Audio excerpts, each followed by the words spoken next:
Hoje vamos contar mais uma das histórias maravilhosas sobre a perfeição da sabedoria, do venerável Nagarjuna.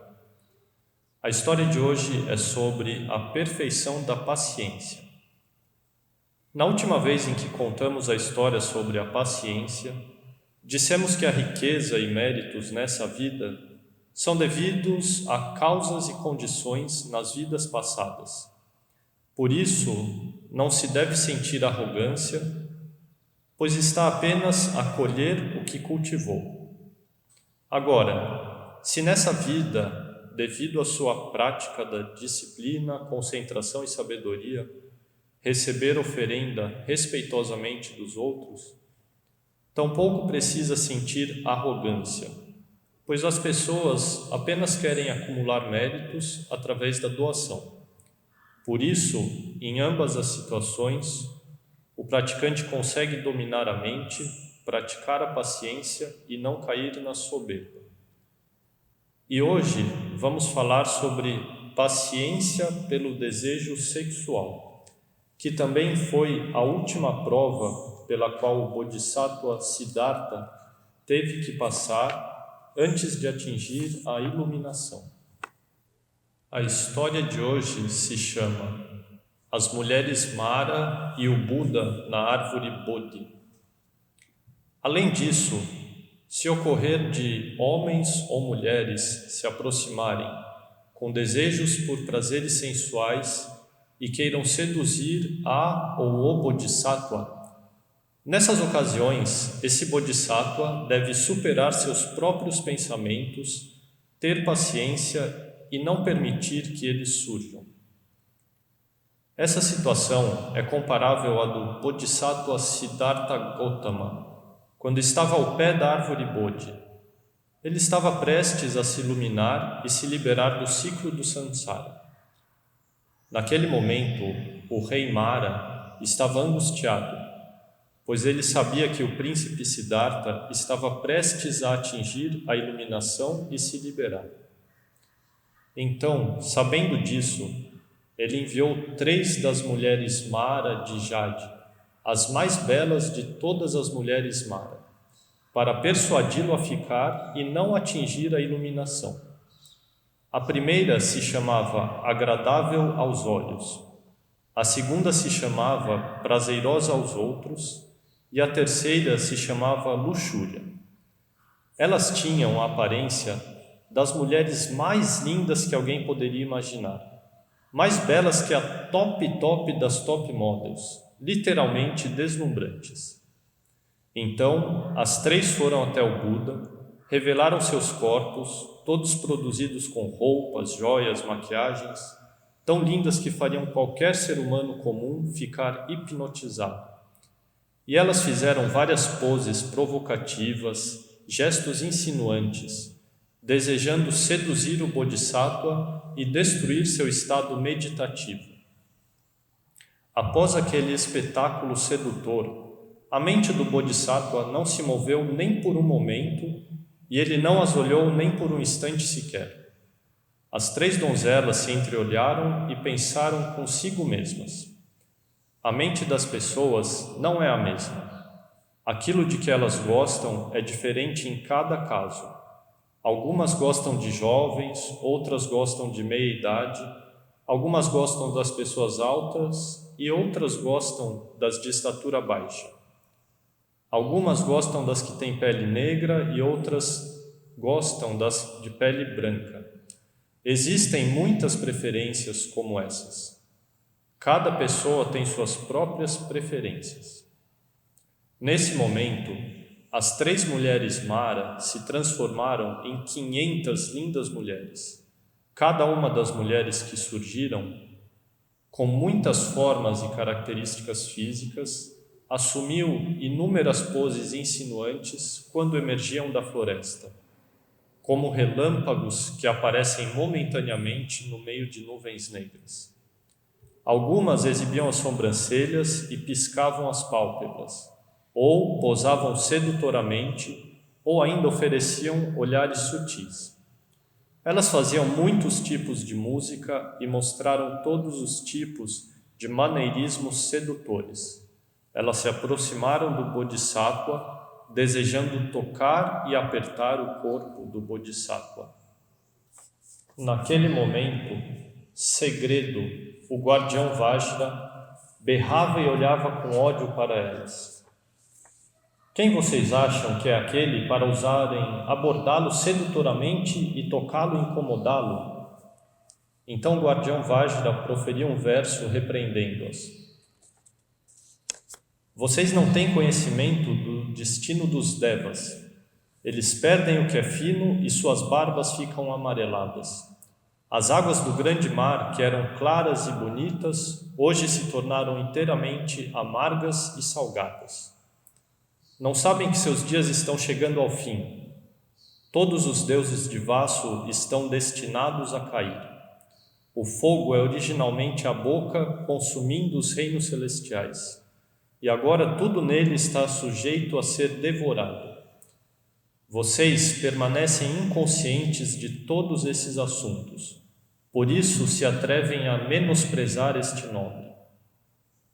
Neste momento, a multidão de mulheres Mara de repente recuou e se dirigiu ao Bodhisattva dizendo: Agora, e essas numerosas donzelas tão lindas e adornadas sem igual?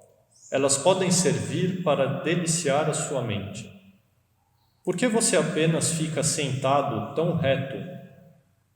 O Bodhisattva disse: Todas vocês são impuras, fedorentas, sujas e detestáveis.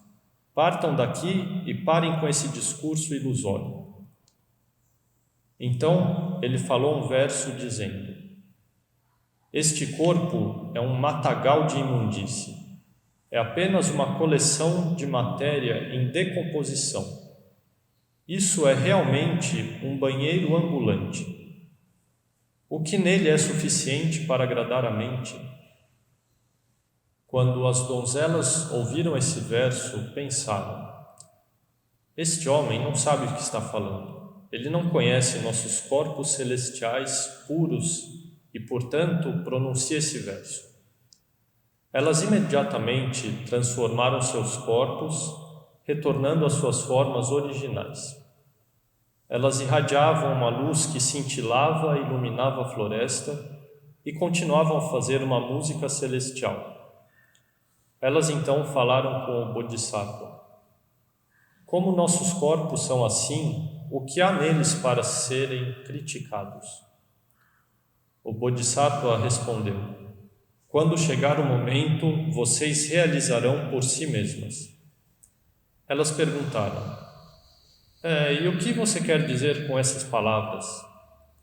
Ele respondeu com esse verso: Nos parques e florestas dos céus e nas piscinas de flor de lótus de 7 joias, os deuses desfrutam uns com os outros os prazeres dos sentidos.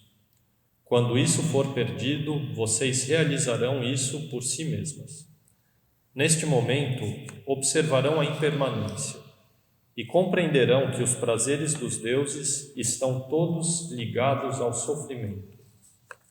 Vocês devem renunciar aos prazeres do desejo e valorizar o caminho correto e verdadeiro. Quando as donzelas ouviram esse verso, elas pensaram: Nossa! Esse homem possui uma grande sabedoria imensurável. Ele percebe os males inerentes mesmo nos prazeres puros dos devas.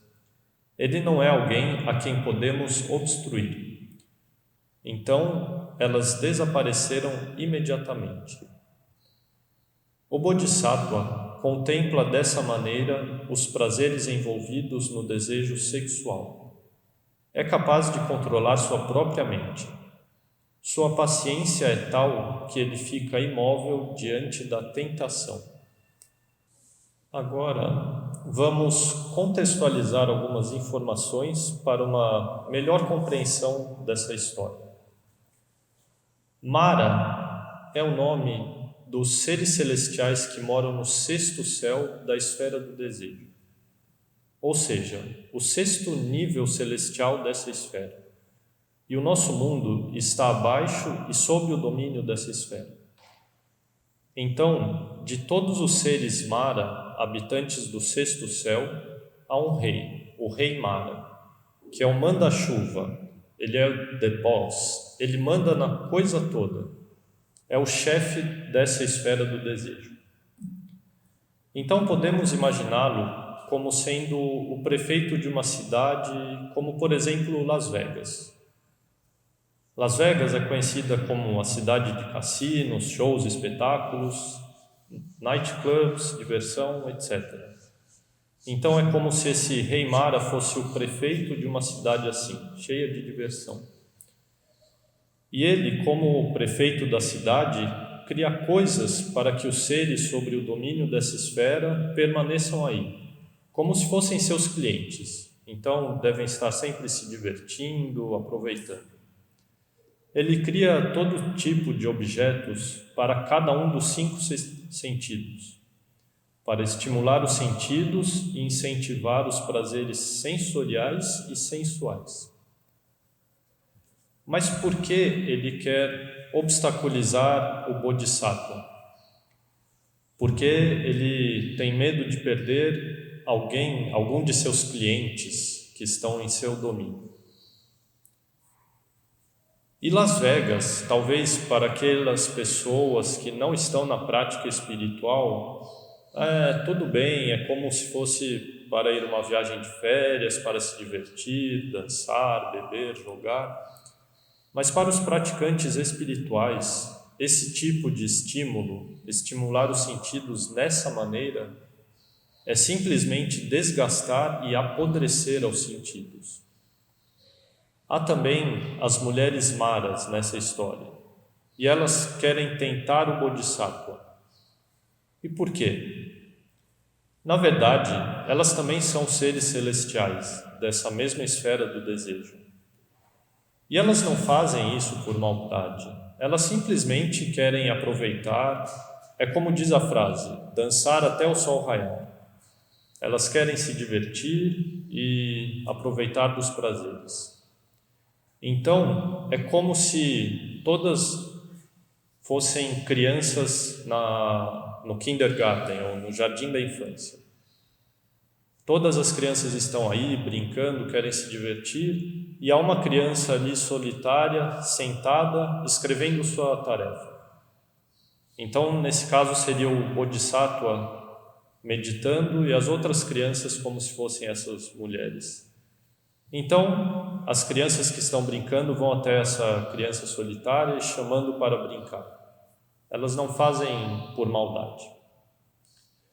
E esses seres, Mara, eles são seres celestiais, estão habitando o sexto céu. Não é o primeiro céu, mas o sexto nível celestial. Então, sem dúvida alguma, eles com certeza acumularam muitos méritos para estarem aí. Ajudaram pessoas, fizeram doações e outras formas de gerar méritos. Mas a única coisa é que eles buscam prazeres ao nível celestial. E ainda assim é uma busca apenas por prazeres. O outro personagem dessa história é o guardião Vajra. E todos os praticantes, se praticam, terão guardiões. Por exemplo, para cada preceito, se dizem em alguns sutras, que há 5 guardiões celestiais. Então, se você mantém os 5 preceitos, terá no mínimo 25 guardiões celestiais.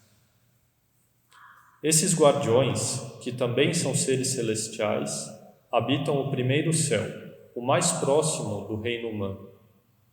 Eles são os guardiões dos praticantes. E sendo guardiões dos praticantes, dessa forma eles também acumulam méritos para poder seguir como seres celestiais.